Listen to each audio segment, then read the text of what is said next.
আজি 1 তাৰিখ মাৰ্চৰ 1 তাৰিখে আমি জমেট'ৰ পৰা ভোট জলকীয়া কিটচেনলৈ এটা অৰ্ডাৰ এটা দিছিলোঁ। ভোট জলকীয়া স্পেচিয়েল চিকেন কাৰী দিছিলোঁ। 270 ৰুপিজ 272 লৈছিলে। এইটো কাৰী দিছে চাব দেই, 272 ৰুপিজ দিয়া কাৰীটো মানে এই জাষ্ট সৰু এটা কণ্টেইনাৰত 272 ৰুপিজ লৈ কিমানকণ কাঢ়িছে খোলাচোন। ভোট জলকীয়া কিটচেন আমাৰ যোৰহাটৰ, তেওঁলোকে কিমান ঠগে আমি আৰু ফোন কিমানবাৰ ফোন কৰিব, ফোন কল লিষ্টটো দিম, তেওঁলোকে ফোন ৰেচপণ্ড নকৰিলে। এবাৰ ফোন ৰিচিভ কৰিলে, তাৰপিছত এইটো চাব দেই, চাওক এইকণ মানে কিমান কৰা ওচৰৰ পৰা দেখুৱাইছোঁ না, বৰ বেছি লাগিছে। এইটো চাব দেই, 2 পিচ চিকেন আৰু একদম কিমান দেখিছেনে, কিমান অকণমান দিছে আৰু তেওঁলোকে ফোন ৰিচিভ নাই কৰা।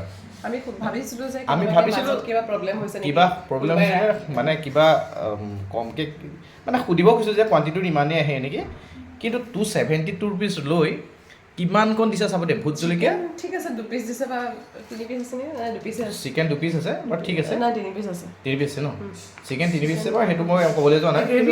গ্ৰেভিকণ এইকণ চাব দেই, সেইকণ গ্ৰেভি কিমান মানে এনেকুৱা ধৰণৰ লুটপাট কৰিছে আমাৰ এই ভোট জলকীয়া কিটচেন ন, ভোট জলকীয়া কিটচেন।